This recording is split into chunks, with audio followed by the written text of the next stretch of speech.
Third player, it's time for Yani against Tails. You were lost, apparently. You were gone, but now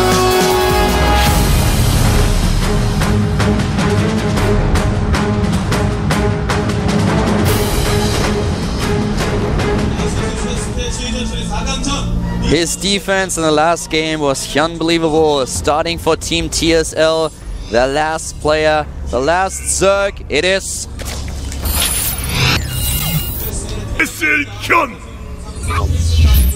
Guys, Hyun, I wanted to say number, but I want to say he's got your number, but then I said I got, and then I realized saying Hyunber is actually really more cumbersome than I originally thought. His opponent, though, for the MVP team, he's a Sonic character and a pro gamer. He is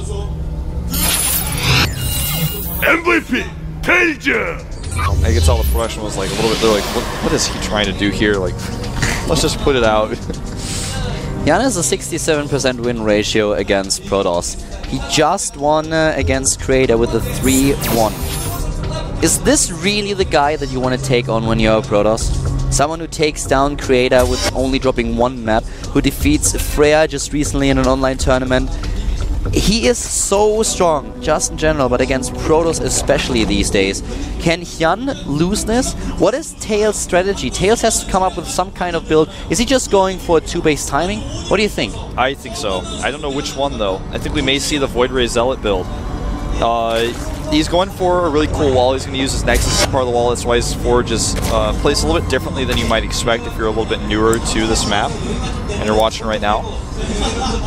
The probe is actually chased away. The drone doesn't even try to make the hatchery because he knows that if Tails is good with his probe control, he's not going to be able to get it. But there it is. And oh, I thought he might do something like this when I saw the Forge placement, but this is kind of weird. This is not weird, Wolf. This is Tails.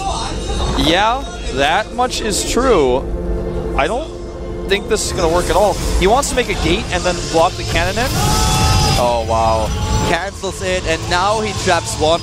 That's what he's trying to do here. Yeah. Is it going to work, though? He needs to kill the probe, if possible, at least chase it away. One drone immediately being set up to be the sniper here, to be the assassin. He tries to kill the pylon. Well, he needs another probe down here. There's no high ground vision anyways. Yeah, he has the Lings now ready. They kill the pylon. He won't be able to kill the cannon, though, in time. And the shields will regenerate. Yeah, but still, this is not going to work. No, it's not going to work at all. I mean, it's all about when you have one thing. Might just work. But the thing is, the Queen should be able to kill this. Now, he's even going to be able to damage the shields a little bit further with these Lings if he wants to. Was it worth it? I would say no. No, absolutely not. It delayed everything for Tails. It delayed his Nexus, it delayed his tech. Another base is already being built for Hyun. The Queen is going to take that cannon out in about 2 seconds flat. There's no... you know, if you don't kill the probe, then it might work, but if the probe dies, yeah. The cannon is being killed. This is what we expected from Tails. When you have a strategy that relies upon... you keeping your probe alive, it's like the most important thing. It's kind of embarrassing to lose it. And this is going to affect Tails' mindset even going into this because... I mean, this is embarrassing what just happened. He lost 6 Zerglings, that's all. 6 Zerglings died, 150 minerals, whereas Tails lost 450 minerals here. So now his tech is a lot later than it should be. We have Hyun just droning up like normal. He has this third base very early, normal timing, whereas everything that Tails does is very much delayed. Yeah. The hatch is almost done here at the third base. With this Immortal push, you move out at 9:30, minute 9, 9:30, 10 at the latest. This is not going to happen. Yeah, he may have to alter how he wants to play his game the entire way. I mean, his whole strategy here, for those of you guys who may not understand, is if that cannon does finish, he's got the probe on the high ground, he can actually kill drones and deny mining, and then stop mining from 2 different bases and control the ramp. If the ramp is controlled, no units can go in between bases without taking cannon fire.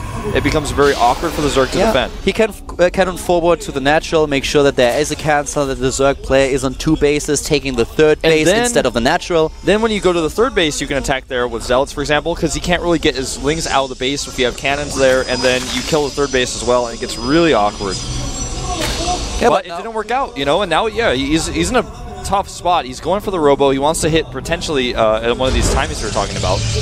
But we have Yan now just droning up. He's already at, well, he's completing another 6 harvesters here. He's currently looking at a harvester count of 43 against 36. Building just drones, nothing else. Only drones. Drones, drones, drones. Overlords in good positions, controls the center of the map. He has Overlords in every spot where Tails could put down a pylon. With our Observer coming out here, it looks like we're definitely going to see a 3rd base. Yep. If not normal 3 gates. If you watch just your normal standard attack with Immortals, then we should have seen the Immortal before the Observer. He even starts the 2nd Observer now. So he wants to know exactly what sort of tech to prepare for as he takes his 3rd base. And Yan prepares with an Evolution Chamber, with a Roach Warren, kind of standard timings. Yeah, he expects to just play things as normally as possible here. He knows exactly that he's in a great spot now. And why change anything up, you know? You have the 3 bases and you know that you are in a perfect position.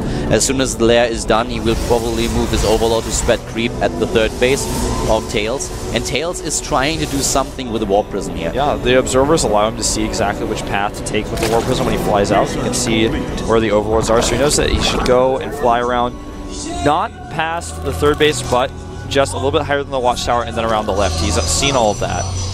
Twilight Council is being established for Tails, whereas Yan starts to produce a lot of Zerglings, has also a few Roaches. He tries to shut down a 3rd base. Yeah. I wonder how successful this Sentry Drop is going to be. Is he going to try to lock down the ramp with Force Fields, or is he going to try to go for one of these slightly more awkward Zhangbi type drone traps? As long as he kills those rocks, I mean, at least kill the rocks, make sure that you have another path where you can attack. Tails is now moving out with the Warp Prism, and it's empty. He's actually heading straight into an Overlord. Yeah, he heads right into the Overlord. He didn't check the south with his Observer. And he doesn't have anything in the Warp Prism. It may just be a distraction. But he's going to have to make sure he pulls sentries back. Oh my god. So many force fields that he had to use here because the Zerglings were just running past. And there's still Zerglings taking down the sentries. This is Tails dying. Yeah, this game is over. The last Warp sentry Prism dies. hangs there like I don't know, like a towel from a rack, man, just waiting to be dried off. This is, yeah, GG. GG. That's it. That game was pretty one-sided. Hyun says, you gotta try a lot harder than that if you think you can take this Team League series. And now we have a score of 4-3. MVP still being up 1 map, 1 game, but still. Daybreak in Grand Lagoon are the last 2 maps left. Antigua Shipyard is gone. Do you send DRG out against Hyun when Hyun is on a roll like this? I sure wouldn't want to. I'd actually rather... Sniper. I would rather see Noblesse than Donregu coming out right now. The Sniper, of course. You have players like Keen. Keen, Sniper, Keen is looking over to Tails and he's like, you just wasted my map. Yeah. You just ruined it. Yeah, that's actually probably what they're really talking about right now. I mean, really, realistically speaking, that game went horribly wrong for Tails. Everything went wrong. The thing is, if you play against Tails, you expect something weird to happen. You don't expect like a straight-up strategy. He can play the straight-up game. It's not like the guy is bad or anything, but he's really known for having a build or having like a sneaky strategy where he tries to take you out with something that surprises you. And Hyun scouted, saw everything that was going on, reacted in time, took down the cannon. Everything was delayed for Tails. He didn't do enough damage. He only killed 6 Zerglings, 150 minerals gone, that's it. So now we have Hyun in game number 3. And the air is getting a little bit thinner for MVP, even though they are still ahead. Because MVP has so many players on their team, it's hard to predict who they're going to send out. Whereas TSL with such a small player pool, it seems pretty obvious, like the progression of things. So for MVP right now, I think everybody is wondering back at home, who is going to be next? We've got a few players it could be. We talked about most of them already, but Is something weird going to happen next? Are we going to see another Protoss come out? Are we going to see Vampire potentially? I don't think so, but it's all about what they've been thinking. I don't think you want to send a Protoss against Yan. It just doesn't seem like the right choice. I mean, on Daybreak you can't do it, but I feel if you just talk about the races, it should be Keen and then either Sniper or DRG. But let's see.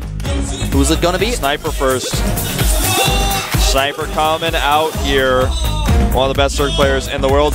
It just seems fitting to send him out here. Sniper against Yan. To be completely honest with you, Wolf, I feel if Yan takes out Sniper, TSL is gonna win this. If he wins against Sniper, it's gonna be so difficult for the last MVP player to break this momentum. But first of all, Yan has to go through Sniper. It's gonna be an epic Zerg versus Zerg. And well, of course, we once again have a short break. Yeah, we're going to have a 5-minute break when we get back.